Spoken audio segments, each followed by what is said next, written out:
Hey, this is Rocket Brain Surgeon, and today we're looking at field pushing on Malinovka. Now, unfortunately, this is only something that you can do from the northwest spawn. You can't do it from the southeast spawn. We'll get to why in a moment. But you can see my platoon mate, he is in a T-54, and he is driving down to the K3 square. He's going to find cover in the dip by the water. Since he's already lighting targets up, there's no reason for me to continue along that path. I need to get some damage in as much as possible. The field push is incredibly strong because it lights up all the tanks in their spawn. Heavy tanks, or a tank like the tortoise in front of us, has difficulty getting out of the spawn before they're lit, allowing us to get free damage. So all the tanks that I have free shots on are now gone, so I'm going to move up in what makes this strategy work. And it's the building at J4. Now, see the area where I'm passing right now? If the other team tried this strategy, they don't really have a great hiding spot.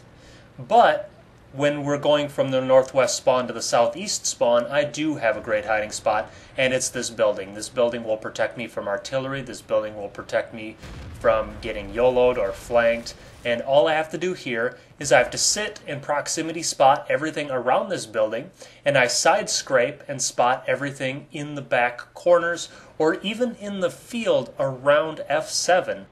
This spot by the building is very strong, and it's difficult for the enemy to root me out here. The reason why this strategy works also has to do with the vision mechanics. Notice that the green team is in the northwest and the red team is in the southeast.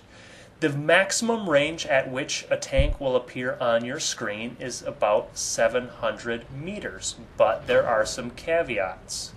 So the tank in front of me, you can see he's at 176 meters away from me. That means he will show up on my screen. If you are looking directly north-south or directly east-west, then the maximum distance that a tank will appear on your screen is 500 meters. So the maximum draw distance, think of it as a box around you. And you know that in a box or a square, that the furthest point, or the furthest distance rather, is end to end. So northwest point to southeast point is going to be longer. That's how you get 700 meters. And so the tanks back at our base can actually shoot all the way to the back of the red base. That's a massive advantage. You also notice that those buildings are below a little hill, and so when you go to attack the enemy from those buildings, you're naturally hull down, making it even harder for the enemy to get you out of that location. I've pushed up to the windmill, and from this windmill I can side scrape from it, keeping a lot of safety while I damage the enemy. Also notice that the red team's artillery typically sits in K0. This blocks me from that too. This map, I feel, is not that balanced, and it's because of this field push. More and more people are figuring it out, and I actually don't remember the last time a team lost with a field push, though I'm sure it's happened. The difficulty for the red team is if they sit to defend against this field push, then they are going to get to the hill just too late to do anything. But if they leave for the hill right away, they're vulnerable to a field push at any time. It's very difficult. You don't have to rush through the field right away. You can wait on it a bit. You can perform this strategy with almost any tank. Some of the slower tanks you're going to have a rough time with, because if you get caught in the field and tracked, that's going to be very problematic for you. Typically it's best with mediums.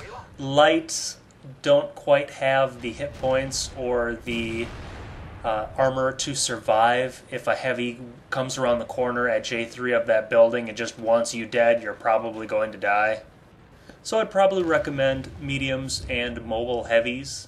Anything that has good side scraping potential is going to be very decent for that strategy.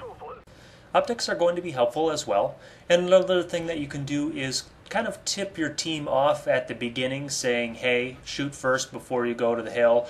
I'm going across, ping the map, and just make sure that they're there to shoot. They will shoot targets if you tell them the targets are coming and you light them up for them. Hope you enjoyed. Hope you have some success with this. Happy hunting.